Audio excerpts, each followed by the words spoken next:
muito importante também para a nossa Câmara, que a gente está trabalhando de forma incessante, bastante, que mesmo para a gente tentar facilitar a vida de todos os colegas. E o motivo de hoje da nossa, né, da reunião é a apresentação das teses, que são temas que estão importantes na data de hoje. Logicamente, daqui 5 meses não vai estar. Por isso que a gente até tentou acelerar isso de forma que todos os defensores tenham o maior proveito dessas nossas peças. E, como eu disse, de forma a facilitar mesmo o trabalho, copiar, colar, adaptar o caso concreto. E agradecer a todos que contribuíram, principalmente ao Neto aí, que nem atua na área de família, mas nos contribuiu com uma tese brilhante, né, Neto? Então, Ah, nós não vamos sei se para brilhante, início. mas uma tese. Não, brilhante, gente. Quem leu gostou muito. Vou pedir ao Alfredo para gravar, Alfredo. E aí, depois que cada um falar, algum defensor que tiver alguma consideração, alguma dúvida, pode ficar à vontade para manifestar. Neto, pode estar com a palavra que ele tem compromisso. Obrigado. Bom dia a todos. Essa tese que eu apresento ela é um pouco ousada, eu diria, porque ela muda muito da forma que nós normalmente atuamos e traz consequências importantes na nossa defesa, né? Assim, o pedido ele altera muito os valores que estão sendo discutidos quando a gente tem um crédito e um inadimplemento. E na área da família, é claro, quando a gente fala disso, a gente já pensa automaticamente em alimentos, né? As consequências, os juros de mora e a correção monetária, pelo decurso do tempo, ainda mais no nosso judiciário assoberbado, que demora para julgar questões de execução de alimentos, muito mais do que deveria em alguns locais, faz com que o índice de juros de correção monetária, caso haja uma alteração nele, você sempre tem uma diferença substancial do montante executado. Eu me deparei com essa tese sem querer, eu estava pesquisando um outro tema e quando eu vi aquilo eu me assustei, porque eu pensei, nossa, eu nunca tinha ouvido falar nisso, e comecei a pesquisar e descobri que o STJ é uníssono, e quando a gente fala uníssono, a gente está normalmente exagerando, a gente está escondendo uma jurisprudência ou outra, mas nesse caso não. O STJ decide sempre da mesma forma com relação à taxa de juros e o índice de correção monetária. E o que me assusta um pouco mais e me dá um pouco de insegurança, porque eu não estudei esse tema há anos, né? Como eu disse, eu descobri isso faz pouco tempo, é que o TJ de Minas Gerais, pelo contrário, a jurisprudência maciça, nesse caso não é uníssona, mas é maciça, é justamente no sentido contrário do STJ. Então nós temos aqui um tema que eu estou trazendo que provavelmente será perdido em primeiro grau, perdido em segundo grau, e a gente talvez só consiga reverter isso no STJ, pelo menos no começo, até que a jurisprudência se alinhe ao nosso órgão superior. Mas vamos lá. Quando a gente fala de juros de mora, inicialmente ele estava previsto no artigo 1062 do Código Civil de 1916. E ele falava que quando não houvesse um juros de mora convencionado, seria aplicada a taxa de 6% ao ano. Então não deixava margem nenhuma para discussão de qual seria a taxa, seria 6% ao ano, portanto 0,5% ao mês era o que se aplicava. Vocês me ouvem? Perdão? Acho que não estão me ouvindo. Bom, era o que era aplicado no Código Civil antigo. No entanto, quando muda para o Código Civil de 2002, o artigo 406 ele fala que quando os juros moratórios não forem convencionados ou forem sem taxa estipulado, ou quando provierem de determinação da lei, serão fixados segundo a taxa que estiver em vigor para a mora do pagamento de impostos devidos à Fazenda Nacional. Isso é a taxa em vigor para a mora do pagamento de impostos devidos à Fazenda Nacional. E qual é a taxa imposta? A gente da área principalmente de família, de direito civil, enfim, a gente se assusta um pouco quando começa a falar dessas questões de Fazenda Nacional, de taxa, e a gente já começa a achar que está ficando grego, né? E muitas vezes, e é o único fundamento que eu achei técnico até agora para se manter os juros de mora de 1% ao mês, que é o que todo mundo aplica no dia a dia e é o que o TJMG continua aplicando, seria a previsão do artigo 161, parágrafo 1º do Código Tributário Nacional. Ele prevê que se a lei não dispuser de modo diverso, os juros de mora serão calculados à taxa de 1%. Só que, veja, é um artigo subsidiário. Ele fala, se a lei não prever de uma forma diversa, a taxa vai ser de 1% no ordenamento tributarista, né, no Código Tributário Nacional. E as pessoas, então, falaram, bom, como não tem nenhuma taxa prevista, portanto, é 1% ao mês. Foi o único fundamento técnico que eu achei, sendo que a maioria das decisões, na verdade, não tem fundamento nenhum. A decisão do TJ, normalmente, quando ela vem aplicando 1% ao mês, é assim, é 1% ao mês porque é 1% ao mês, ponto.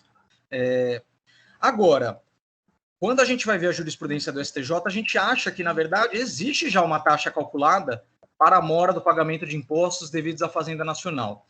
Ela está prevista no artigo 13 da Lei 9065/95. E lá está claro, está previsto expressamente que o índice de juros moratórios aplicados aos tributos federais é a taxa referencial do Sistema Especial de Liquidação e Custódia. Isso é, que esse palavrão significa Selic, tá? Então, existe uma previsão legal para a taxa aplicada nesses impostos devidos à Fazenda Nacional. É a Selic. Se existe, o artigo 406 está dizendo que, ausente qualquer previsão pactuada entre as partes, a taxa a ser aplicada será a Selic. E o que é mais interessante ainda, na tese, inclusive, aí na peça que eu enviei, tem alguns exemplos da jurisprudência do STJ pacífico falando que, então, os juros de mora teriam que ser calculados com base na taxa Selic. Mas, além disso, as decisões do STJ vão além. Tem uma decisão que eu achei interessante, um trecho, que é do ministro Luiz Fux, de 2010, para vocês verem como isso é antigo, como essa jurisprudência pacífica do STJ não é de agora, é de décadas, tá? Que a gente está falando aqui. Em 2010, o Luiz Fux ele explica o que é a taxa Selic, e aqui eu vou basear no que ele está falando, porque eu não tenho conhecimento técnico para explicar a origem de um índice e como ele é calculado. Então eu vou falar o que ele falou, acreditando ser totalmente verdade, por falta de embasamento técnico-econômico para falar sobre isso. Mas ali está escrito, ele fala, a taxa Selic é o valor apurado no Sistema Especial de Liquidação e de Custódia, mediante cálculo da taxa média ponderada e ajustada das operações de financiamentos por um dia, e reflete, basicamente, as condições instantâneas de liquidez no mercado monetário. Até aqui parece grego, mas essa parte final é importante. E se decompõe em taxas de juros reais e taxa de inflação no período considerado, razão pela qual não pode ser aplicado cumulativamente com outros índices de reajustamento. Vamos destrinchar esse economês aí que a gente leu. Então, temos taxas de juros reais e taxa de inflação do período dentro da taxa Selic. O que nós estamos falando aqui, então? Nós estamos falando de juros de mora, taxa de juros reais, e taxa de inflação, correção monetária. Por isso, o STJ ele fala que quando se aplica a Selic para atualizar, e isso seria a regra quando não está convencionada, a Selic ela já é juros e correção monetária, as duas coisas juntos. Então não se aplica o índice de correção monetária da tabela prática da corregedoria do TJ.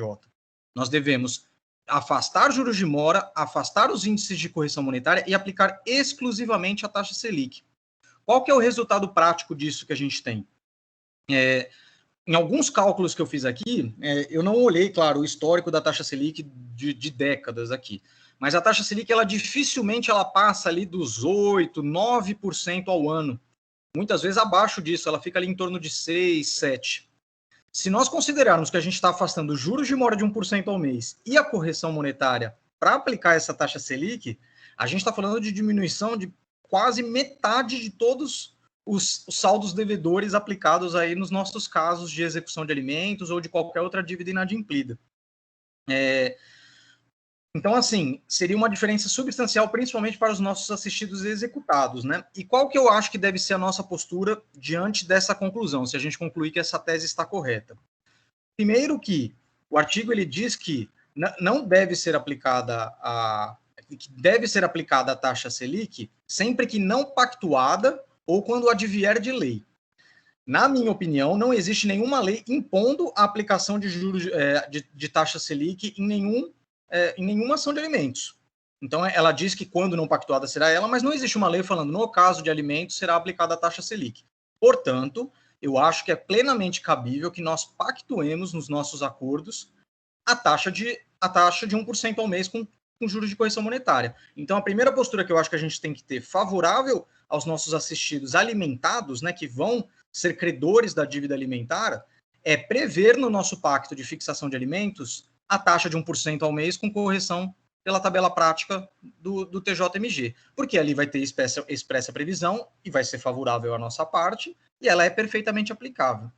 Do outro lado, quando nós estivermos defendendo a parte executada, a parte credora, o alimentante, na minha visão, nós devemos, quando não houver expressa pactuação, porque se tiver, nós ficamos rendidos, mas não havendo expressa pactuação ou expressa previsão na sentença de qual será a taxa de juros aplicada, nós devemos alegar o excesso de execução, afirmando que a taxa de juros de 1% e a tabela prática da correção monetária é um excesso de execução. E nós devemos, portanto, aplicar a taxa Selic. Nós temos a nossa tabela de cálculos, né, feito pela servidora da Defensoria, que é ótima e muito prática para a gente fazer os cálculos ali, com a taxa de juros de 1% e a correção monetária da tabela prática. Nós não temos essa tabela para a taxa Selic. Mas fazer um cálculo simples da taxa Selic é muito fácil. É só você colocar a calculadora Bacen Selic no Google e vai aparecer o site do Bacen, onde você coloca o valor que você quer atualizar, da data que você quer atualizar, até o termo final que você quer atualizar, e ele vai te dar o resultado final. Dando um print nessa calculadora, você já tem a planilha de cálculo para apresentar no processo. Então, é algo fácil.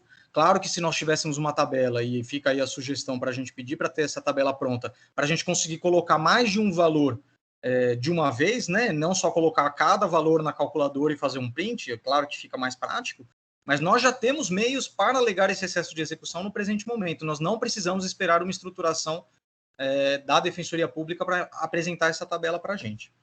Enfim, essa é a minha tese. Eu confesso que eu não encontrei fundamentos jurídicos adequados para rebatê-la e para desacreditar no entendimento pacífico do STJ, e por isso eu não os trouxe. Mas é claro que eles podem e devem existir, já que é um entendimento de 20 anos de vários tribunais, e eu fico aberto aqui para receber esse contra-argumento que eu ainda não recebi. E é por isso que eu continuo defendendo essa tese e eu apresento ela para vocês. Obrigado.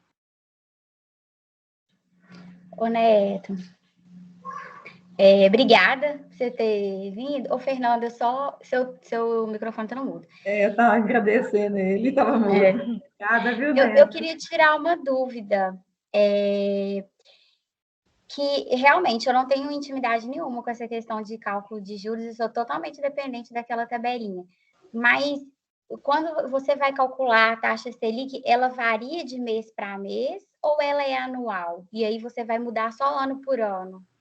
A taxa Selic, ela é uma aglomeração. Na verdade, ela é calculada com base numa variação diária do preço médio. Eu vou voltar ali na definição do Luiz Fux, que uma hora ele fala isso no meio do grego que ele fala. Ele fala, a taxa Selic ela é apurada mediante cálculo da taxa média ponderada e ajustada das operações de financiamento por um dia. Então, ela tem uma variação, teoricamente, diária, mas ela tem, como todo índice desses que a gente tem, né, IGPM, IPCA, ela tem um acumulado, né, que é pegar esses índices diários e fazer uma média. Eu nem sei dizer para você se é uma média aritmética, se é uma média ponderada, enfim, eu não sei qual é o critério de cálculo, mas ela tem um acumulado mensal, que forma uma taxa mensal, e ela depois tem um acumulado anual, que é a taxa Selic que a gente vê. Esse acumulado de 12 meses que a gente vê, ele varia todo mês, porque ele pega os últimos 12 meses, né?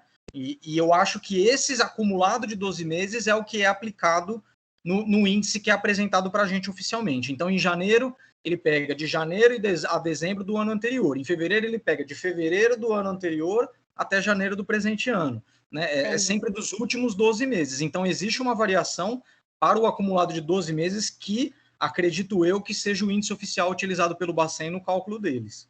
Tá. Depois você envia por e-mail para a gente essa calculadora que você falou, que eu vou até sugerir para a Fernanda, em nome da Câmara, a gente provocar a servidora da Defensoria para fazer essa tabela para a gente. Eu já vou passar para vocês agora aqui no bate-papo do grupo. Tá. Viu, Fernanda? A gente faz esse encaminhamento. né? Vou anotar aqui. Ô, Neto, deixa eu te perguntar. Você chegou a fazer, acho que você deve ter chegado a fazer um cálculo, mais ou menos, assim, só para a gente ter ideia, qual que foi a diferença? Então, varia muito pela questão do tempo, né? Como eu atuo no civil, as dívidas, quando chegam para mim, já passaram anos de processo, né? É um pouco diferente das ações na área de família, que elas são um pouco mais rápidas. Então, nos meus casos, é claro que a variação foi mais assintosa do que seria numa ação de família. Mas em todos os meus casos, o valor da dívida caiu em mais de 50%. Só que eram anos, né? No caso, eu fico pensando que ali numa questão de meses e tudo mais, a diferença vai ficar vai diminuir em questão de 30% da dívida, 30%, 20% da dívida, pelo menos. Mas se for algo de mais de ano, vai chegar na casa dos 50%. Então, no caso, a família, ela seria benéfica para o executado, né? Para o executado. Mas o interessante é ter a orientação para o defensor público, prever a taxa para o alimentante, quando ele estiver do lado do alimentante, prever expressamente no acordo de alimentos ou na sentença de alimentos, até provocando o juiz por embargo de declaração, para que esteja expressamente previsto os juros de mora de 1% ao ano e a correção monetária pela tabela prática da corregedoria. Para que isso esteja expressamente previsto, e nisso a gente afasta a aplicação do artigo 406 do Código Civil. Então, alguém mais, gente, como pergunta, consideração?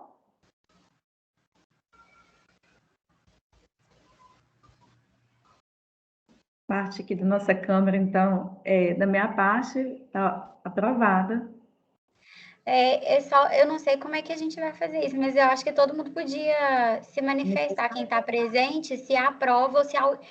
Na verdade, fazer o contrário, né? Quem reprova, porque eu acho que... Eu queria dar uma sugestão, porque na tese a gente tem, na verdade, duas propostas. Eu não sei se as duas seriam na mesma tese ou se teria que ser dividida em duas.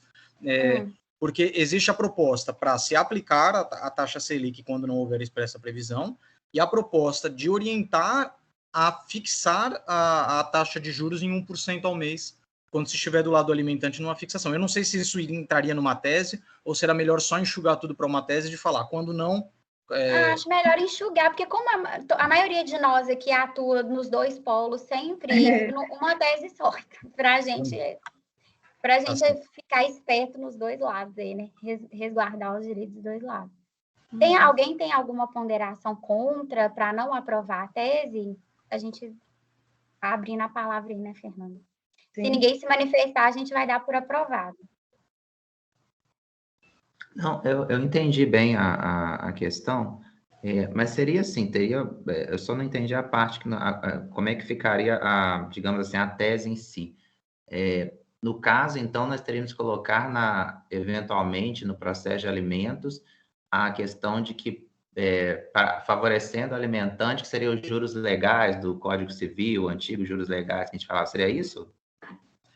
Na verdade, a tese seria que quando não houver expressa previsão em acordo ou sentença da taxa de juros a ser aplicada numa dívida, que deve ser aplicada a taxa Selic para juros de mora e correção monetária. Essa seria a tese. Mas quando a gente estiver fazendo a inicial, Jonatas, em favor do alimentado, a gente já constar no pedido, e quando for fazer os acordos, pedir para constar no acordo que, para resguardar o interesse do alimentado, a gente pedir que se aplique 1% ao mês, mais a atualização monetária do índice da corregedoria do TJ. Para a gente evitar que alguém alegue excesso de execução e pedindo para aplicar a taxa Selic, entendeu? Então, a gente resguarda o alimentado quando a gente estiver pelo alimentado e pede o excesso de execução quando a gente estiver pelo executado. A tese, dá para a gente se usar para os dois lados, né? Dependendo de quem que a gente está defendendo. Só uma dúvida, Neto, quando você fez o seu estudo, você chegou a ver alguma decisão específica envolvendo a execução de alimentos ou não? Então, Jonathan, quando eu fiz a pesquisa original, em que eu não tinha nenhuma pretensão de fazer tese, eu estava só formando para uma peça minha mesmo, eu me recordo de ter visto em uma das diversas decisões que a gente tem do STJ, comentando que para alimentos também seria aplicável. Mas quando eu voltei para fazer a tese, eu falei, deixa eu achar aquele julgado que uma hora eu tinha pescado. Eu não atuo na área de família, eu atuo na área civil. Então, na hora que eu estava fazendo a minha tese, eu simplesmente li aquilo e falei, não é para o meu caso, desconsidero. Quando eu fui fazer a tese, eu fui voltar para achar. E eu confesso que eu virei de cima a baixo a STJ e eu não achei ela de novo. E no TJ, nós não achamos nada porque o TJ é contrário. Ele maciço, ele defende a taxa de 1% e a tabela prática. Por qual fundamento?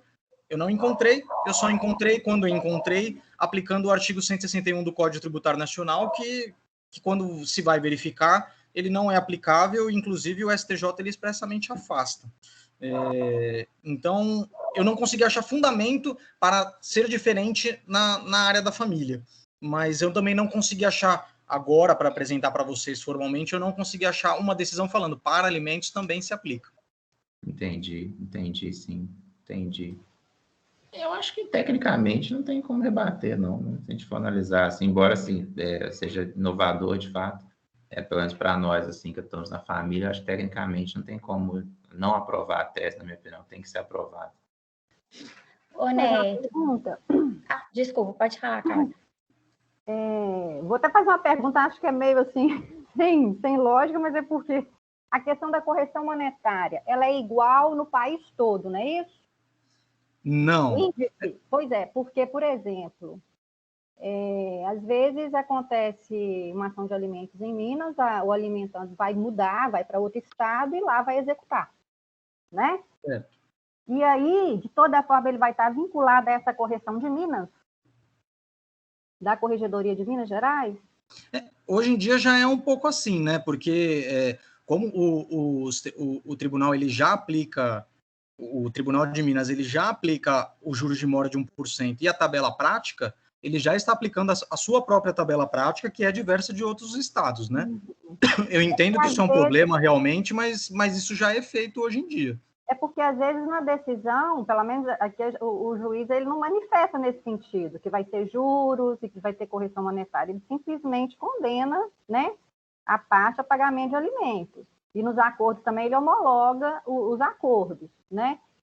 Não existe, pelo menos que eu me lembro, que a sentença, se tem, é muito raro, que o juiz já transcreva lá, né? Que vai ter juros de mora tal, e a correção monetária, tá entendendo? Aí, por isso, a minha dúvida.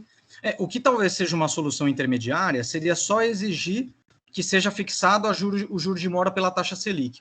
Porque fazendo isso, automaticamente você já está prevendo que a correção monetária também será a taxa Selic. Enquanto, nos casos em que isso ficar omisso, os juízes já vão continuar aplicando da mesma forma que eles aplicam hoje. O que a gente acha, às vezes, quando tem essa previsão, né, no meu caso, na área civil, sempre tem, né?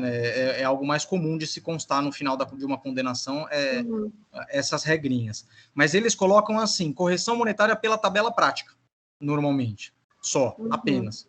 E ele não fala qual é essa tabela prática. E daí, no caso de mudança de estado, acredito que daí poderia ser aplicada a tabela prática do estado competente, né? E talvez isso facilitaria um pouco para não amarrar a tabela de Minas Gerais, né? Mais alguma dúvida, pessoal? Eu só queria lembrar o Neto aqui que, Neto, você chegou a colocar no grupo o julgado da execução de alimentos. Agora, tem que puxar lá no grupo onde está, mas você copiou e colou lá na hora. Então, eu vou ver se eu consigo achar aqui, então, enquanto... Mas foi aquele papo... Tem dias já. Se eu achar e vocês já tiverem outro tema, eu coloco aqui no bate-papo da reunião e eu aviso que eu encontrei. Mas eu me virei aqui para achar e eu não encontrei, não. Eu posso fazer uma sugestão? Claro. Todas as teses, né, hoje vão ser discutidas, e depois poderia já encaminhar petições, né? Tudo que foi encaminhado antes, né? Lá no grupo, que aí depois encaminhe tudo novamente sobre as teses hoje discutidas, para a gente ter uma coisa mais... As teses vão ser todas, depois de aprovadas, elas vão ser todas colocadas na intranet, na parte da Câmara de Família, todos os defensores vão ser comunicados. Eu estava até conversando com o Leandro aqui. Eu vou aproveitar. Vai algum modelo de petição para a gente? Alguma coisa? Pois é. Vai, eu gostaria que tivesse também. Assim, for possível, né, gente? Eu vou apresentar aqui, vou ter a ousadia de colocar no chat da reunião o modelo que eu fiz, mas assim, era para um caso civil, não era para um caso de família, e eu fiz de uma forma extremamente simples, até para testar a tese na minha vara, né, porque eu não tinha entendimento, eu só juntei as jurisprudências do STJ, eu não coloquei toda a fundamentação que eu apresentei aqui para a tese, né, mas eu já fiz um modelinho alegando esse excesso numa ação civil. Vou colocar aqui, às vezes talvez ajude um pouco. E a tese, ela é a fundamentação jurídica da peça, né? Foi essa a intenção da gente fazer as É teses. só copiar e colar, Cláudia. Copiar e Não tem colar. erro, não. Gente, tá bom, então. Tá bom? Obrigada. Ô, Fernanda, Oi. eu queria te pedir autorização para apresentar a Eu minha, porque ia te colocar mesmo, estou colocando para ordem alfabética, a não ser o Neto, porque ele tem compromisso. Você é a próxima. Então, da nossa parte aqui do Neto, está aprovado, né? Ninguém tem uma consideração, reprovação. Então, tá, Não, Neto. aprovadinho. Obrigada, viu? Aprovada. Gente, muito E obrigado. a gente vai colocar na intranet, como eu disse. Muito obrigado pelo espaço, viu, gente? Agradeço a disponibilidade, viu? Até mais. Obrigado. Eu vou ficar aqui ainda ouvindo um pouquinho até a hora que eu tiver que sair, mas eu estarei aqui. Obrigada. Obrigado. Até mais. Então, a próxima tese agora é a da Isabela, que ela vai falar do não cabimento do rito de prisão, com advento da maioridade civil do requerente, considerando a ausência de atualidade do débito e a perda de urgência na prestação dos alimentos. Isabela, com a palavra, 5 minutos. Bom dia a todos. Eu vou ser bem breve, porque é uma coisa bem simples do nosso trato diário, né, com os alimentos. Essa tese, ela dá, assim como a do Neto, a gente dá para pensar tanto quando a gente está a favor do alimentado, quando a gente está defendendo o executado, principalmente sobre o rito da prisão. Estudando, né, sobre essa questão de como defender a pessoa que está sendo executada sob o rito da prisão, considerando que provavelmente em janeiro do ano que vem a gente vai passar, né, a lidar mais com essa questão, que a prisão provavelmente deve voltar, a gente tem que ficar atento ao seguinte: se durante o trâmite da execução de alimentos, né, sob o rito da prisão, o alimentante ele completou 18 anos, ou se ele já está conseguindo se manter sozinho, ou então se ele já passou muito tempo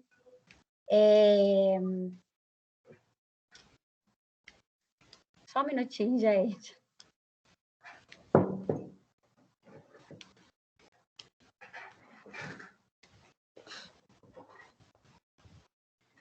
Gente, desculpa, coisas de quem está em casa, no home office.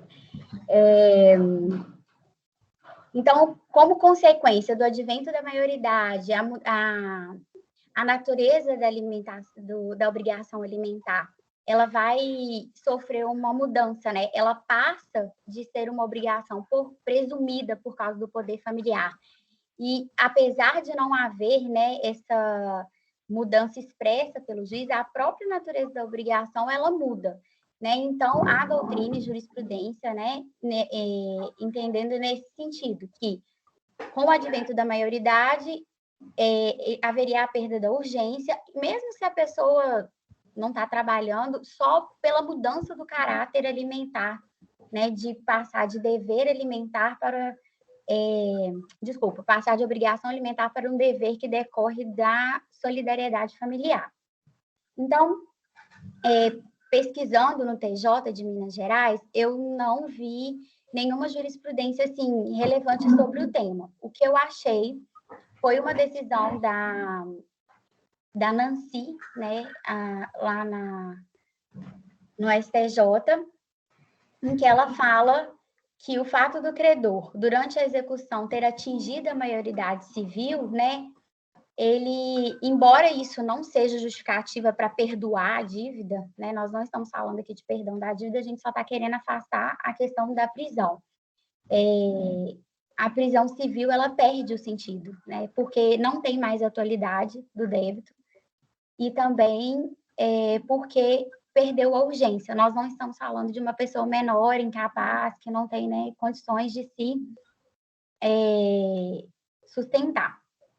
Eu queria só fazer uma ressalva que eu fiz, inclusive, na tese, porque eu me deparei também com a questão do cônjuge alimentante, aquela pessoa que pactuou ali durante o divórcio ou na dissolução de união estável os alimentos. E aí, depois, quando você for executar, né, você, como defensora, aí, vai ver se você vai poder usar o rito da prisão ou não. O TJ de Minas Gerais não aceita, né? Eles afastam o rito da prisão. Isso eu já vi em várias jurisprudências. Mas no STJ, essa questão ainda está sendo bem discutida. Não está nada pacífico, mas também tem algum precedente. Então, é uma coisa que a gente pode trabalhar, inclusive trabalhar junto com o pessoal do DESITS, né, junto com o Vandec, eu não me lembro a outra pessoa que está lá em Brasília, mas a Nancy, ela até faz num julgado diferente, a pessoa pegou a decisão dela sobre o advento da maioridade e aplicou para o cônjuge alimentante, falando, olha, tá vendo, você julgou lá atrás dessa forma, e aqui, ó, ela é uma pessoa maior, capaz, então não tem que aplicar o rito. Ela falou, não, essa é diferente. Porque quando os alimentos foram fixados, ela já era maior. Não foi uma condição que mudou durante o curso da execução. Desde o momento que os alimentos foram fixados, ela era uma pessoa maior, né? Mas que por convenção das partes ou determinação do juiz, né?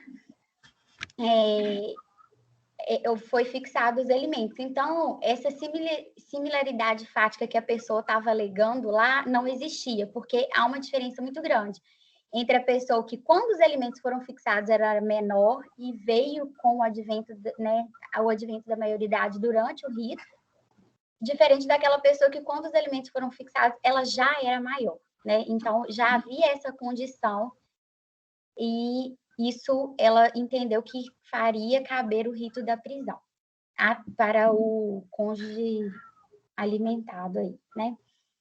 Deixa eu ver se tem mais alguma coisa que eu esqueci de falar. Não, então é isso.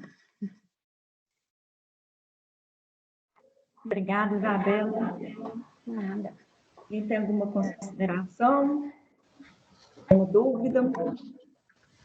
Fernanda, é o Fred, tudo bem? Ei, Fred, tudo bem? Bom dia, pessoal. Mirelle, Bom Isabela, dia. Jonatas, Cláudia, Bom Alfredo, dia, Fred. Neto ainda está aí. Bom Em relação a isso, eu entendo que os alimentos que foram cobrados depois dos 18 anos, porque, por exemplo, a pessoa não entrou com exoneração, eu entendo que dá para defender essa tese de que não cabe a prisão. Mas para os alimentos que se venceram, que a pessoa está cobrando desde quando era menor, eu não entendo que seja possível essa aplicação. Porque esses alimentos, a mãe, né, em regra, ela ralou para conseguir sustentar a criança sem esses alimentos que o cara pagou. Aí depois que o sujeito completa, a criança completa 18 anos, não vai caber mais a prisão? Eu não concordo muito nesse sentido. Mas para os alimentos que se venceram depois dos 18 anos, aí eu concordo. Não, eu entendo. Mas é só porque é uma questão, assim, você precisa de uma tese de defesa, né, Fred? Você está pensando que aqui a gente atua sempre dos dois lados.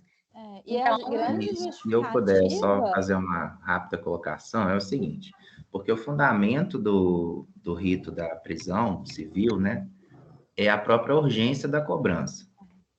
Então, quando, de certa forma, né, os tribunais estão posicionando pela perda da urgência da cobrança, é o seguinte, que se entende que uma vez a pessoa atingida a maioridade civil, essa urgência que poderia existir quando menor, ela se perde, porque o maior de idade, podendo ou não, ele pode trabalhar, ele pode, enfim, buscar outros caminhos na vida. E pelo que eu também li um pouco sobre essa tese, eu usei até como tese de defesa, muito, até uma eu consegui, outra eu perdi, foi engraçado, assim, fiz um agravo, uma ganhei, outra eu perdi.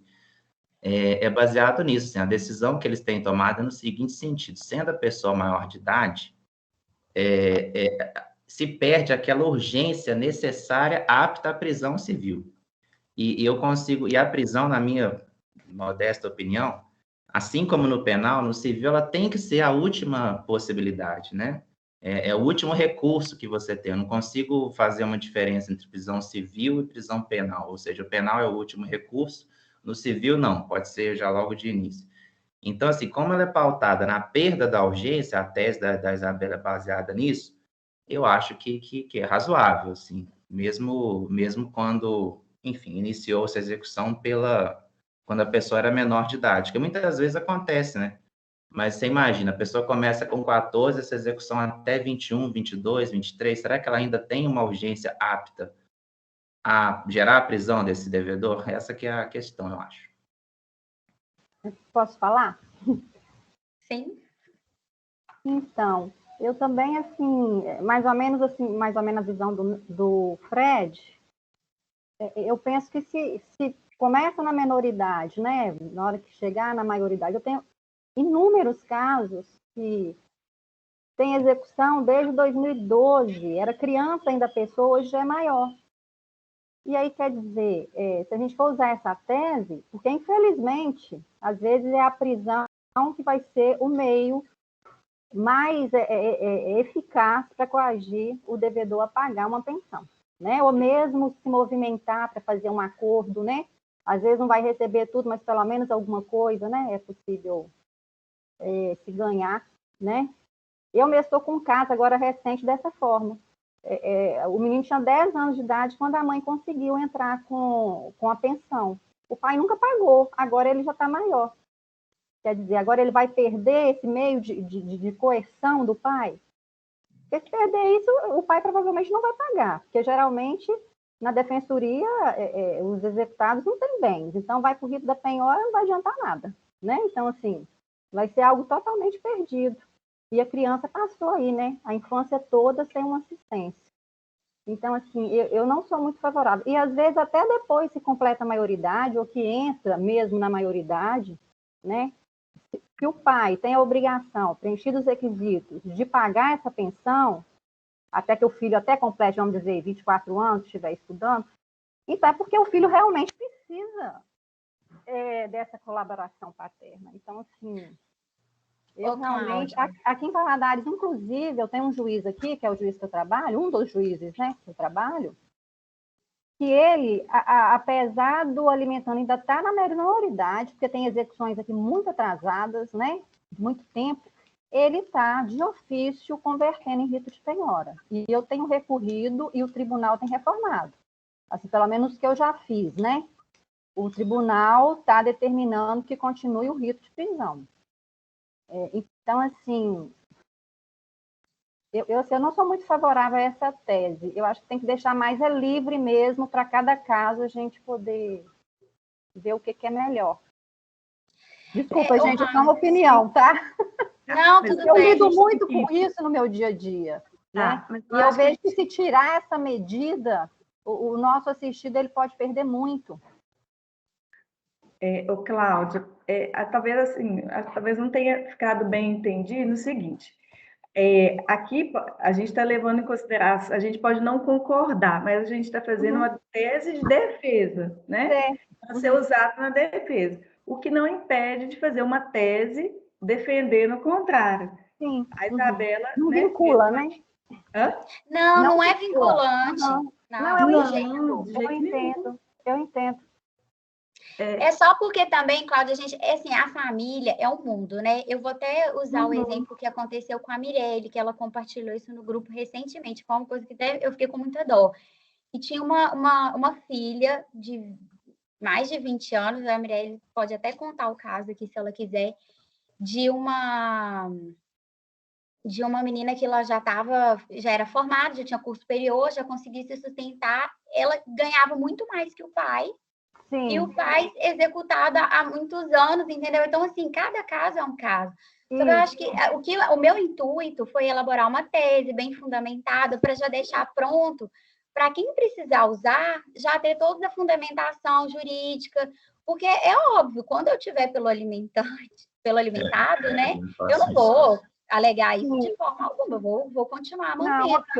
Né? Mas pensando assim, igual nesses casos, igual o caso que a Mirelle levou no grupo, essa questão que o Jonas falou também é uma coisa muito importante para a gente pensar, assim, até que ponto a prisão vai ser efetiva no caso que a gente está analisando ali, principalmente que quando a gente está na defesa, né? Sim. Então, foi mais pensando nisso, tá, Cláudia? A gente super entende seu ponto de vista e super válido, com certeza. Uma tese a ser utilizada pelo executado, né? Sim, gente. Desculpa, porque eu só coloquei o meu ponto de vista. Desculpa, não, imagina. É mesmo. Manifestei de forma a falar que não é para ter a tese, tá bom? É só assim, joia. o não, meu sem ponto problema. de vista, tá bom? Eu também posso me utilizar dessa tese aí quando, né, quando eu estiver do outro lado. Exatamente. Mas aqui em Valadares, como eu bato muito nessa questão e até recorro, eu não me sinto muita vontade de, num executado, eu pedir de outra forma, entendeu? Eu fico meio... É muito difícil. Mas é difícil, porque eu até recorro, aí quando né, chega o executado, aí eu vou fazer o quê, né? Mas é isso aí, né? Nós estamos dos dois lados, aí tem que... Eu também passo essa situação, porque aqui eu estou defendendo a prisão, voltar à prisão no regime fechado. Aí, na hora que eu pego a defesa do executado, eu faço, meu Deus, tudo que eu falei... Tem que falar o contrário. Mas é isso aí, nós não somos os juízes, né? Nós estamos defendendo uma parte. Mas, só continuando em consideração o que o Fred falou... porque a mãe gastou, eu não sei agora quem que foi o autor, não sei se foi o Rolfo Madalena ou o Rodrigo da Cunha, ou a Maria Berenice, um dos três. Ela defende a questão de ajuizar tipo uma indenização da mãe contra o pai pelo que ela não recebeu e que foi gasto. Eu achei essa tese bastante interessante também de ser utilizada. Fernanda, posso falar? É a Ziza que está falando? Tudo jóia? Tudo bem. Então, tá bom. Bom dia. Bela, eu ia te pedir só para reformular a tese, só para ver se eu entendi. Então, assim, se durante uma execução o alimentando atingir a maioridade, as parcelas cobradas a partir dos 18 anos não seriam passíveis de execução pelo rito de prisão, é isso? Nenhuma das parcelas. A execução teria que ser convertida, exatamente, porque perdeu a urgência. Não se trata de uma pessoa que precisa urgentemente daqueles alimentos, entendeu? Como tese defensiva, eu achei fantástico. Agora, eu realmente tenho dificuldade de me dissociar da... A gente não é juiz, como a Mirelle falou, mas é difícil, assim, que você pensa que, às vezes, o alimentante ele se esquiva de todas as formas do pagamento da pensão, e aí eu fico me sentindo assim, eu vou usar a sua tese, com certeza, quando eu estiver defendendo um alimentante, mas assim, eu te falo que vou usar... Ana, é difícil. É um exercício de bipolaridade diário. Exatamente. Não, mas obrigada. eu acho... Pode falar? Pode falar. Eu acho importante falar que o TJ tem decidido dessa Sim. forma. Eu já fiz vários recursos e todos eu ganho quando eu estou pelo executado, né? Quando é maior, não prende mais, exatamente por essa questão da urgência, porque realmente perde um pouco, né, da questão da urgência. Não é que a execução não vai prosseguir, que não vai receber de outra forma, mas o TJ tem acolhido, sim, essa tese de que não cabe prisão quando o alimentante não é incapaz, o alimentado não é incapaz. No nosso caso, eu acho que não caber a prisão praticamente retira a possibilidade de receber o que está vencido. Porque, assim, eu até brinco, assim, eu brinco com meu marido de vez em quando eu acho algum bem a ser penhorado, eu não sei nem o que fazer. Porque é tão raro isso, né? Se achei dinheiro aqui, o que eu faço com isso? Porque é tão raro você ter algum ativo em conta bancária, algum carro, moto que seja. No máximo que eu consigo achar é FGTS. Então, você retirar a possibilidade de prender... Assim, como tese defensiva, eu achei ótimo, Bela. Só estou fazendo uma ponderação, a frustração pelo alimentando. Só isso. O juiz daqui de Nova também, quando fica muito tempo sem receber, quando, né, a gente está tentando, ou a pessoa está sumida, ele também converte pelo rito da penhora. Converte de ofício, Fernanda? Converte. Eu já recorri e já perdi. Aqui o meu também faz isso, mas eu ganhei no tribunal. Pelo menos o efeito ativo, né? A antecipação, Assim, na verdade. eu tenho um caso igual, muito parecido com o que a Mirelle contou, e o meu caso até ele tem essa particularidade. Eu lembro da moça, 16 anos, na época, entrou com a ação de execução, e o executado de São Paulo. Ele foi citado em São Paulo, só veio aqui em Lafayette praticamente para fazer a defesa. O processo, por motivos que eu desconheço, demorou, uma coisa que eu não entendi, até que um belo dia saiu a prisão, né? O juiz decretou a prisão civil do cidadão lá de São Paulo. E o tribunal foi justamente nessa linha, assim. E no caso ali, eu ainda consegui, via essas informações que a gente consegue via CAGED, descobri que a moça estava, inclusive, fichada. Então, assim, o fundamento da decisão, o fundamento jurídico que eles têm utilizado, é a questão da perda da urgência, né? Então, assim, por isso que assim, é lógico que é uma tese que só tem que usar quando você está naturalmente na defesa do executado, né? Mas ela é uma tese, assim, acho robusta, até até de certa forma meio que pacificada, assim, pelo que eu entendi no STJ, eu estudei alguma coisa no STJ também. Então, assim, por mim ela é boa, porém é com essa ressalva, né? A gente tem que usá-la naturalmente, né, quando defende o executado, não tem outra possibilidade. Então, gente, como tese defensiva, né, pelo executado, alguém tem em consideração? Ah, peraí, acho que alguém levantou a mão. Fernanda, Ana Cláudia, tudo bem, Ana gente? Cláudia, tá bom? Tudo bem. Eu fico com uma certa preocupação, porque a partir do momento que a gente aprova uma tese dessa, a princípio todos os defensores vão utilizar, né? E aí é bom quando a gente está pelo executado, mas o que acontece? Principalmente, né, acho que comarca do interior, eu imagino, né? Os advogados, na hora que começarem a ver isso, todos eles vão usar isso também como tese defensiva deles, né? Inclusive quando a gente estiver pela parte autora. Olha, eu entendo isso das vezes, eu fico com muita dó, porque às vezes, não sei se é porque eu atuo normalmente em processo que é citação por edital, são processos super demorados, às vezes o processo, gente, demora 6, 8 anos, e aí a pessoa completa a maioridade. Aí, na prática, eu acho super injusto, né? A mãe, aquele tempo todo, esse caso que você até citou, Fernanda, da mãe poder requerer indenização, já atuei em 2 casos desses, na área de família, mas que o juiz considerado que tinha a competência era da área civil. Então, Sim, todos os dois depois foram remetidos para a área civil. Também. Então, isso a gente tem visto aqui. Então, mas aí eu fico pensando, tudo bem, a gente tem que alegar, porque a gente está lá pelo executado. Mas se tem tese contrária, será que então que a gente não teria que também verificar a tese contrária para quando a gente estiver a favor da parte autora? Uhum. Para não ficar parecendo que esse é o entendimento da defensoria para todos os casos, entendeu? Ana, só assim, ponderação, assim, acho que a gente tem que ouvir. Assim, igual, por exemplo, quando a gente está pelo executado, e tem teses aqui, por exemplo, defendendo conversão por rito de penhora. Conversão não, para pegar os bens. Eu acho uma situação assim, nós estamos pelos 2 lados, a gente tem que defender o lado, né? Então, mas sim. Eu não sei, a gente tem que pensar, então. Assim, eu acho assim, importante que assim, eu imagino, tá? Eu estou falando aqui, posso estar sendo um pouco pretensioso. Talvez assim, nem todos os defensores de família saibam disso, e você ter isso publicado para a gente, pelo menos, é uma solução. Tem defensor, gente, que faz tudo. Está no criminal, está na execução. Aí o cara, eventualmente, cai lá na família. As teses já são, talvez assim, é um norte, né? Assim, o cara, pô, vou me interessar por aquilo, vou começar a ler o que a defensoria fala, né?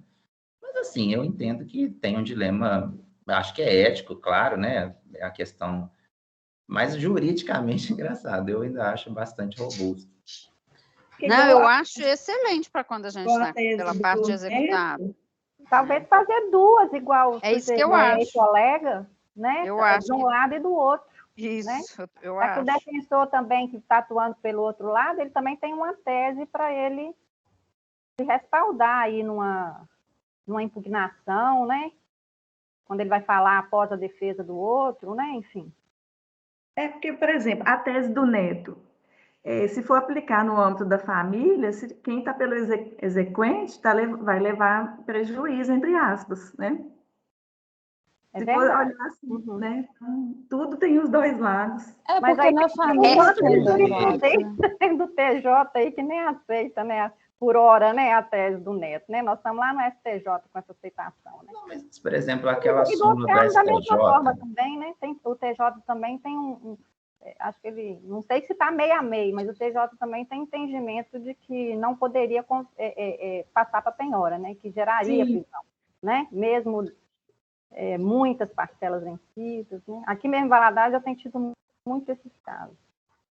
Mas, por exemplo, a súmula, vocês conhecem a súmula 621 do STJ, né? Que diz que a sentença ou decisão que majora ou reduz os alimentos retroage à data da citação. É lógico que, por exemplo, para nós que estamos defendendo aquele que vai perder essa pensão ou vai ter a pensão diminuída, essa súmula ela é prejudicial, né?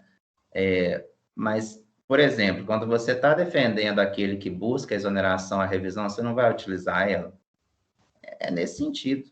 Uhum. E se a gente, então, por exemplo, aprovar na condição de fazer uma outra tese defendendo o contrário? Fernanda, eu faço sugestão de chamar, convidar a Cláudia ou a Giza aí, que não concordou, a fazer essa contra-tese, então, porque... O Fred também. O Fred também. Vou convidar vocês para contribuir com a Câmara. Vai ser Isabela, na verdade, Oi. eu quero até rever a minha manifestação pelo seguinte. Às vezes que eu participei de construções de tese, era sempre no direito penal, que a gente só está de um lado. Sim. Uhum. Então, quando eu me manifestei dizendo que eu não concordo, é que eu só estava pensando do lado do que está batendo. Mas só que na família a gente bate e apanha. Então, na verdade, a sua tese, assim, ela faz sentido para quem está apanhando. Eu entrei com a visão só do direito penal, entendeu? Que a gente só tem tese para um lado.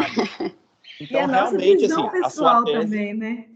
Do meu lado também não foi discordância, eu só externei minha frustração. O meu também, viu, gente? O meu também. Eu acho que, na verdade, a gente precisa bolar um jeito, porque a gente vai criar teses de autor e de réu, sabe? Talvez a gente faça uma diferenciação, porque na família a gente vai estar dos dois lados. Sim. Então, talvez por isso tenha dado esse ruído, porque a maioria das pessoas, às vezes, está numa comarca pequena. Geralmente, ela está só pelo autor. É o meu caso também. Dificilmente eu estou defendendo alguém. Então, a gente só tem mais a visão de quem está cobrando. Vocês, como estão em comarcas maiores, vocês atuam para os dois lados. Então, vocês já têm uma visão de quem também está apanhando. Então, acho que o ideal seria a gente conseguir pensar numa... Assim, teses para o autor, a gente criar uma coluninha, teses para a defesa. Criar uma outra coluninha e meio que deixar separado, porque a gente inevitavelmente vai estar dos dois lados. Boa solução, eu acho. Ótima solução. Porque a tese do Neto também é para o réu. Não, mas então, acho que tudo a Isabela falou... Pode falar, desculpe, eu interrompi. Não, é que tudo que a gente discutir aqui vai ser prejudicial para outra parte. Sim, tudo. É diferente não tem jeito, tudo vai ser. Senão nem seria uma tese, né? Seria... Pois é, então, exatamente. Por isso que eu entrei com essa ideia de tese, como seria um negócio definitivo para um lado só, mas não seria um tese. Seria, assim, orientações para a defesa, alguma coisa assim, sabe? Mas aí que tá. Eu acho que o que a Isabela colocou, e acho que foi a Fernanda também, esse chamamento que a gente faz das teses é para toda a classe participar, né? Então, seria interessante, assim, eu penso da seguinte forma, quem tem uma visão contrária, que proponha uma tese jurídica relativa a essa visão contrária, porque, teoricamente, a gente tem como rever também as coisas, né? A gente não é obrigado a gente não é uma coisa aqui, não é uma coisa para o resto das nossas vidas, né? Mas eu acho interessante, assim, na minha opinião, quem, por exemplo, tem o argumento de que nesse caso, essa tese ela não está sendo aplicada, ela não é majoritária, ou ela... que faça e proponha alguma coisa semelhante, que talvez a gente pode até rever, né, se for necessário.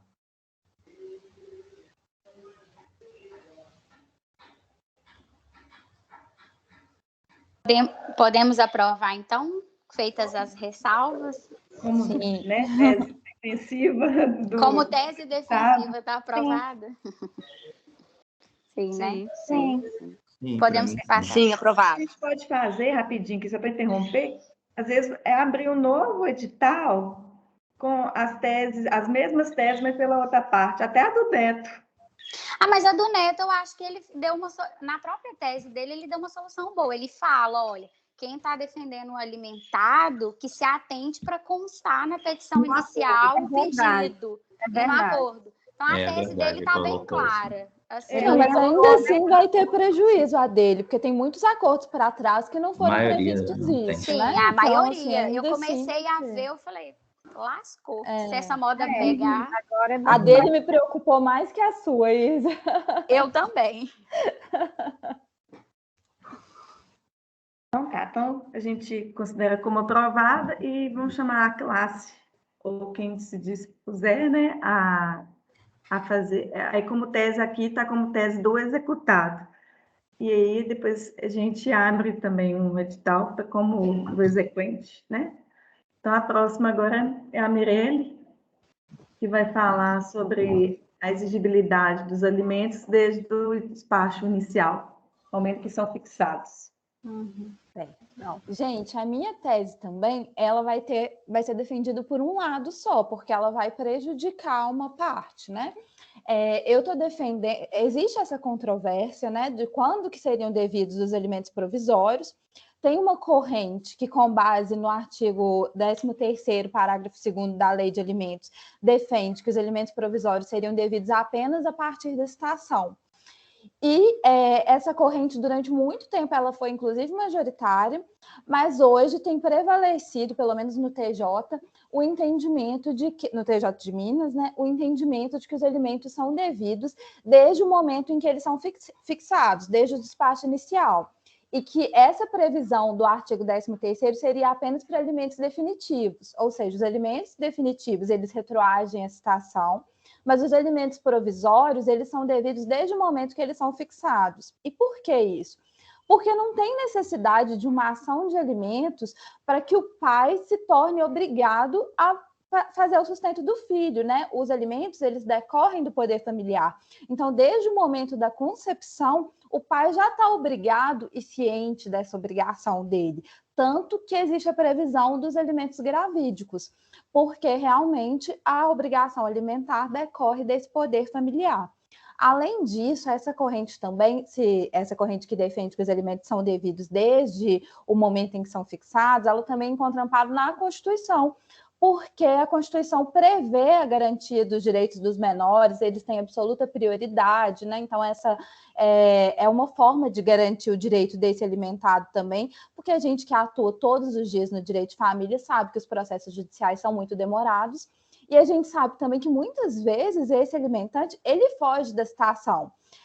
Então, é uma forma também de garantir o alimentado contra essa atitude furtiva do pai, que está ali fugindo da citação para não cumprir com a sua obrigação alimentar. Então, a tese que eu estou defendendo é pró-alimentado e é no sentido de que os alimentos são devidos desde esse momento que eles são fixados. Seria isso. Mirelle, Oi. deixa eu te fazer uma pergunta. Aqui em Pará de Minas, as duas juízes, elas colocam na decisão interlocutória que fixa a pensão alimentícia, que ela vai ser devida a partir da citação. Você tem agravado essa decisão com relação ao termo inicial? Sim, eu agravo sim, e eu já consegui, inclusive, porque a minha juíza de Santa Luzia não só colocava isso, como ela sequer deferia a expedição do ofício para desconto em folha, sabe? Então, era um prejuízo maior ainda, porque é só quando ele era citado que era deferido o desconto em folha. Aí eu comecei a gravar e o TJ tá assim, eu não perdi nenhum recurso sobre isso, sabe? Ele entende mesmo que é a partir da decisão. E é até engraçado, porque em Betim, os juízes todos colocavam a partir da citação, então eu nunca nem tinha pesquisado sobre isso. Quando eu cheguei em Santa Luzia, que teve esse problema que a juíza sequer deferia a expedição do ofício para desconto em folha, que eu comecei a ficar muito preocupada, que eu falei, não faz sentido, né? A pessoa ter que esperar ser citado para ter o desconto em folha. Aí que eu comecei a pesquisar e vi que o entendimento do TJ hoje, assim, eu não vou falar que é uníssono, mas está muito pacífico, sim, no sentido de que é desde a... E é muito bom para a gente. Só que realmente, quando a gente está pela outra parte, é um negócio complicado, porque aí já entra com a execução devendo meses, né? Sim. Não, aqui em Pará de Minas, os juízes deferem a expedição de ofício antes da citação, só que elas não concordam com a fixação do termo inicial da dívida a partir da decisão. Então, fica essa questão. Se o alimentante está trabalhando, o alimentando fica mais protegido. Se ele não está trabalhando formalmente, não é possível desconto em folha, aí o alimentando ele tem que aguardar meses, às vezes, até ser efetivada a citação. E eu acho que esse é até um argumento, né, para defender a partir da decisão. Porque por que vai tratar diferente o alimentado que o pai tem um vínculo formal e o que o pai não tem o vínculo formal, né? Todos têm que ser tratados, a obrigação alimentar é a mesma e decorre do poder familiar da mesma forma. Então, eu acho que é até mais um ponto favorável a essa tese, né? Eu tenho um agravo nesse sentido, exatamente. Aí manda para a gente depois. Mando. Aqui, eu tenho até uma decisão super recente também que o TJ colocou desde do despacho inicial. Eu estou gravando de todas, só essa semana fiz 4. E eu vou até falar que eu já fiz o agravo contrário também. Eu, pela outra parte, queria que fosse da citação, porque eu, sinceramente, eu atuo por quem eu tô dando, sabe? Não tenho dessa, não. Esse conflito, não. Mas aí eu perdi esse agravo. Então, assim, realmente, agora eu já oriento todos os assistidos que chegam para contestação, eu já falo que não tem nem jeito, eu não vou mais fazer esse agravo, porque o atendimento do TJ é esse mesmo, que é a partir da decisão. Então, esse eu já entendi como que algo uníssono para o TJ e não vou defender a outra tese mais, não. Estou mandando no chat essa decisão recente, de agosto agora. Acabei de mandar. Aonde, gente? Quem tem alguma consideração? Quem tem algum comentário? Eu não acho as coisas aqui.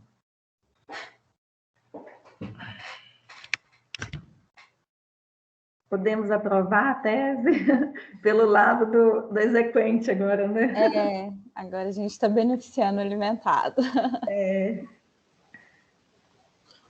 Fernanda, você colocou no chat? Não achei aqui. Não consigo, eu sou formando de informática, eu sou meio... Para mim não chegou, não mostrou ainda não. Olha aí. No chat, no meu só aparece 4 movimentações. Eu, quando entrei, Ana Flávia... agora chegou. Beleza. É super recente. Obrigada. Então, aprovada a tese da Mirelle, né, como tese do exequente, pelo lado do alimentado, né, não do exequente. Então, agora vamos para a do Jonatas, que é a tese enquanto a pandemia do coronavírus perdurar no estado de Minas Gerais, não é possível a decretação da prisão civil em regime fechado, sendo facultado ao credor optar pela suspensão do processo ou optar pelo regime da prisão domiciliar. Aí também pelo lado do executado, né, Jonas? Sim. Parece que a gente bolou muitas defesas para o executado nesses nossos encontros, né? Mas nesse caso, ele assim, é uma questão que acho que é de conhecimento talvez até mais amplo, né? Nós sabemos bem que quando iniciou a pandemia do coronavírus, né, os próprios tribunais, eles se dirigiram a uma série de medidas para evitar a proliferação do vírus, especialmente, além de tudo, na sociedade, mas dentro do sistema carcerário, né? Porque ali a gente conhece bem, quem já atuou no criminal, mesmo quem não atuou, sabe bem como é que as coisas são, né? É um ajuntamento de pessoas, sem nenhum tipo de... É um lugar sujo, é um lugar fétido, quem já foi dentro de presídio. É um ambiente, assim, completamente inadequado até para mesmo o ser humano que, enfim, praticou algum crime, algum ato, ficar. Tanto que o próprio STF, ele já declarou, né, que o nosso sistema carcerário é um estado de coisas inconstitucional, através da DPF 347. O dilema que se coloca, né, é que a prisão civil, no caso do devedor de alimentos, ela tem status constitucional. E diante disso, em tese, né, você não teria um argumento razoável, né, para impedir a prisão em regime fechado, porque ela decorre basicamente da lei, né? Mas os tribunais, inclusive tem um HC da Defensoria, especialmente no âmbito criminal, em Minas Gerais, que teve esse efeito, né? Os tribunais, se valendo principalmente da técnica da ponderação, da necessidade, né, de contenção da pandemia no nosso país e dentro do sistema carcerário, né, começaram a mitigar essa questão da prisão em regime fechado. Inicialmente começou-se a decidir basicamente pela prisão em regime domiciliar, e agora, e ao meu ver, de forma muito correta, né, se dá a opção, né, do credor, né, do exequente, optar pela prisão em regime domiciliar ou requerer a suspensão da execução até que haja uma normalização das coisas. E ainda se permite, né, a prática de algumas medidas e atos de investigação de patrimônio para, eventualmente, numa execução que a princípio começa com prisão civil, mas achando o patrimônio pode se tornar uma execução por penhora, permitindo que esse exequente busque tais medidas sem desnaturar o rito, né, sem que isso seja algo que desnature o rito da prisão, do rito que a gente opta, que é o artigo, que é o 500 e... acho que é o 520, deixa eu anotar, até anotei, agora eu sou ruim de guardar a lei. É o artigo 523, né? Meu Deus, perdi aqui. Bom, mas enfim, permitindo que haja suspensão ou a prática de atos expropriatórios. Então, diante disso, né, agora de forma bastante clara, né, o CNJ ainda no ano de 2020, através da recomendação número 62, estabeleceu, né, que não poderia haver a prisão em regime fechado, e isso foi repetido na recomendação 78 de 2020 e 92 de 2021. Então, a tese que eu proponho é que, enquanto persistir a pandemia ainda no estágio, na verdade, descontrolado, né, que se permita, no caso, a prisão em regime domiciliar, ou a segunda hipótese, que, ao meu ver, é a mais correta, né, que seria permitir que, ao menos, se suspendesse a execução em prol também do interesse desse credor de alimentos. É isso que eu proponho.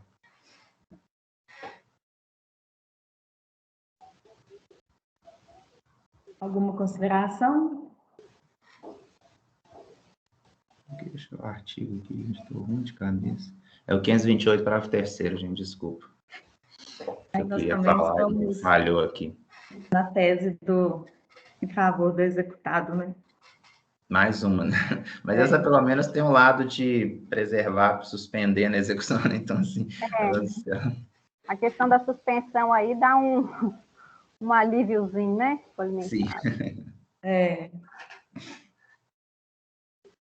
Podemos passar, então, para outra, gente.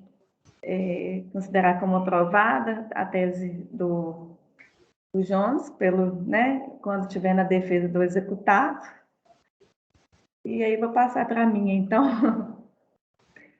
Eu vou falar rapidinho também, que eu tenho compromisso às 10, para a gente também não prolongar muito.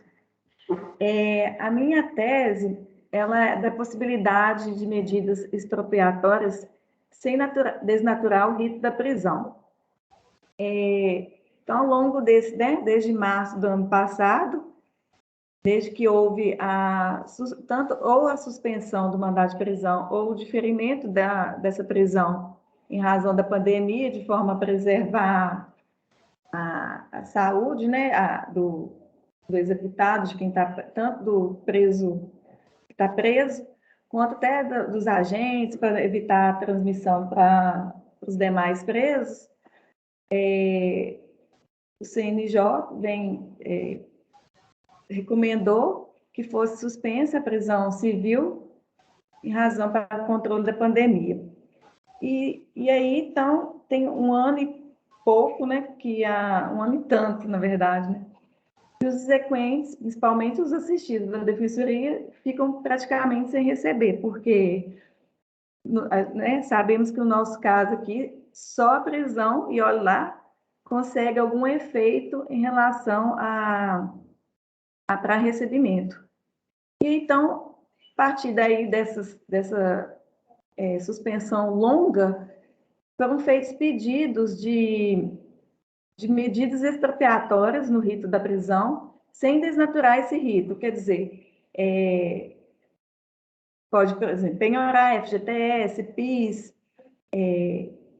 veículos, de forma a abater o valor da execução pelo rito da prisão, mas, voltando à prisão, o feito vai continuar pelo rito da prisão.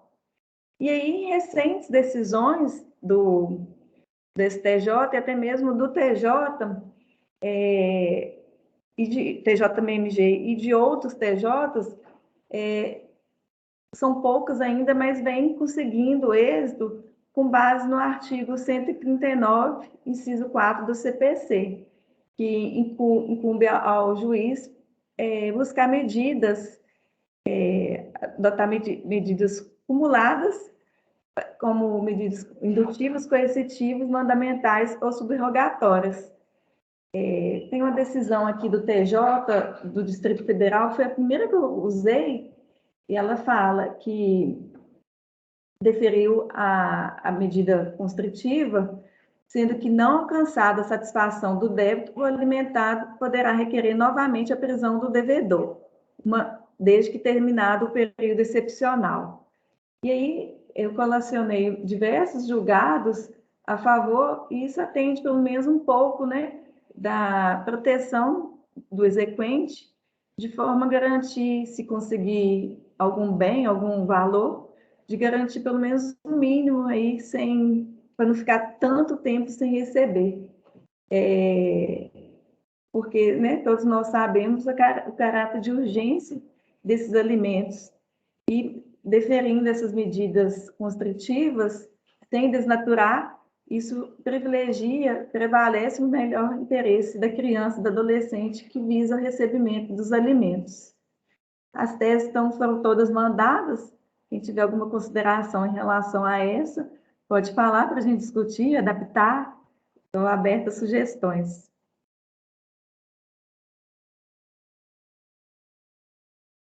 Uma consideração da Cláudia?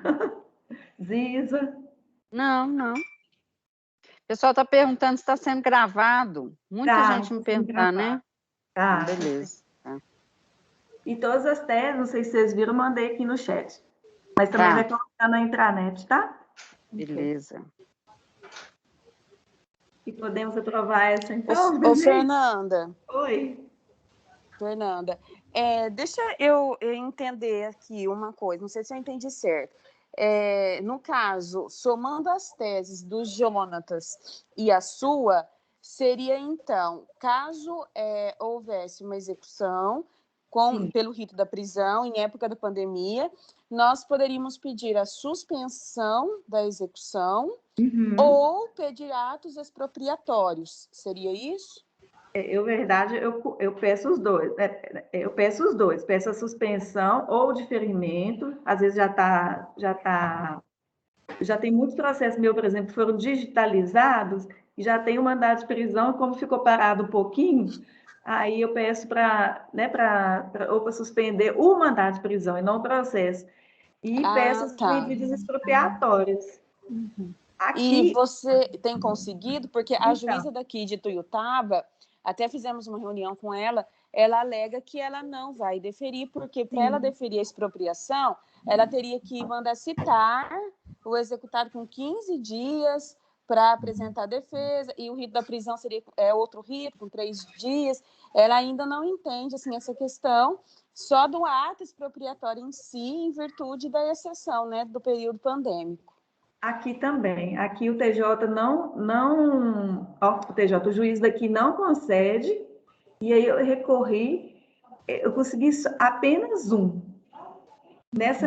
Na tese eu mandei, tem um voto da ministra Nancy, e ela, até de março de 2021, ela concorda com isso.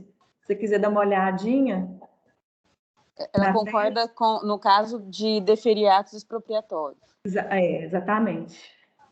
Ah, entendi. E aí, no seu pedido, você pede para intimar o executado novamente, ou você já pede dali para frente? Não peço.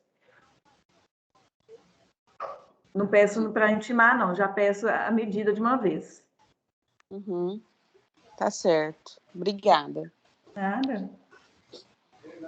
Aqui, eu até juntei aqui, ó, tem uma do TJ que eu achei, nem foi a minha, não, mas eu coloquei aqui, ele fala, ó, em virtude do momento atípico gerado pela pandemia, inaplicabilidade do disposto do artigo 528, parágrafo 4, não se trata nessa hipótese excepcional de cumulação de duas espécies de execução, porque o juiz aqui alega isso, que não pode cumular.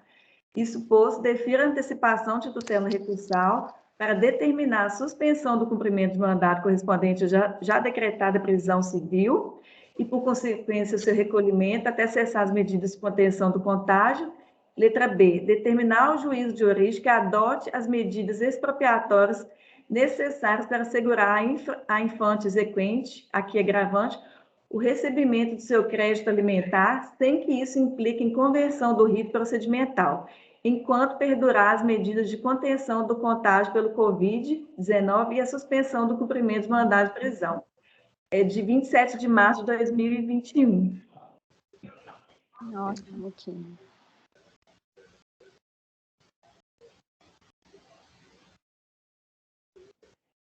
Então, podemos... Para mim estava sem som. Tá certo. Tá. Podemos, então, aprovar? Sim. Também aí é como uma tese pelo exequente, né? Pelo menos um pouco, ajuda um pouco. Nos redimir com a Ziza, né, Ziza? Nos redimir com você, com a Cláudia. As teses quase só de executado, né? Na próxima, nós vamos fazer só do exequente.